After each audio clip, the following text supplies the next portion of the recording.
So this week I read the Johnson article and an article by Neville-Shepherd and Kelly. So the Johnson article was about Martin Luther King, and one of the things that I noticed right off the bat was how King was not only such a great speaker, he was wonderful at visual communication. He really promoted the idea of cross-racial vision, which was something talked about a lot in this article.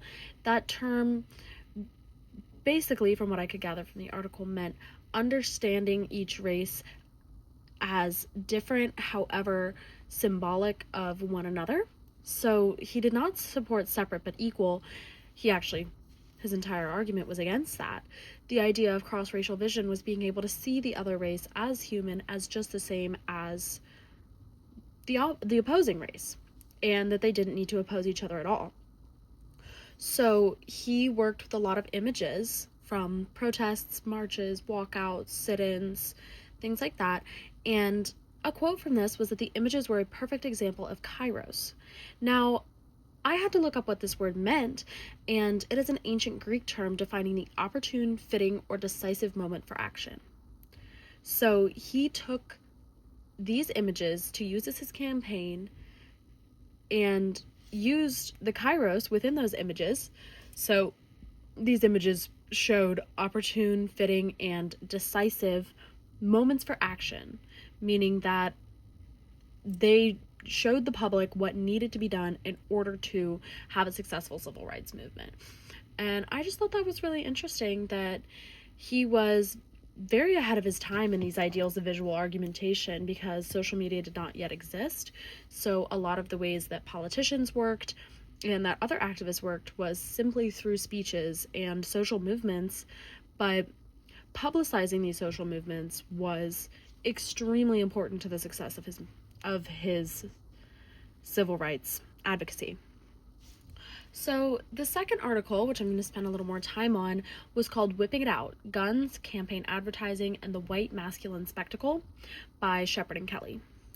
So right off the bat from the title, the white masculine spectacle was one of the key words in this article.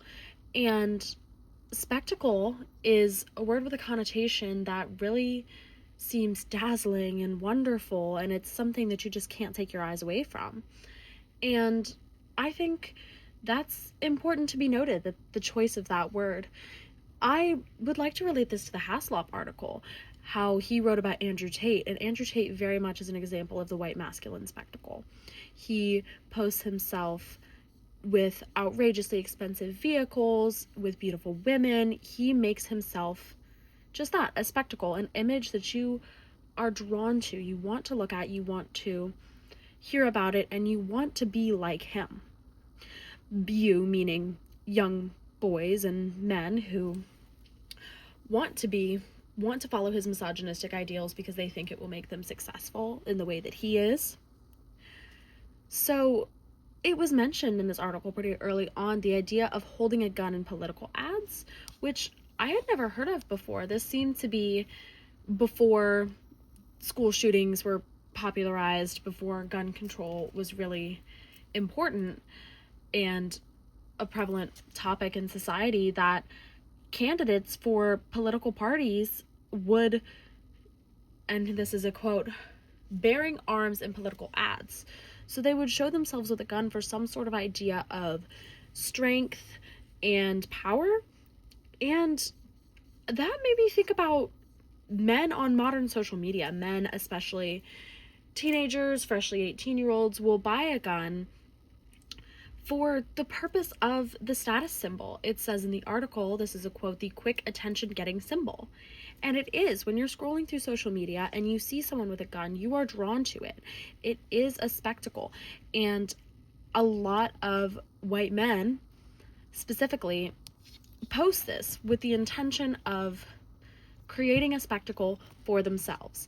And this is really interesting because of the things we know about guns and the recent issues with gun control in schools, shooting of public political figures like Charlie Kirk, the attempted assassination on our President Trump. It's really surprising to me that this is seen as a positive thing by these young men, but it's not surprising to me that they are doing it for the attention of the spectacle. And I'm really interested to hear about that in class and hear about others' opinions.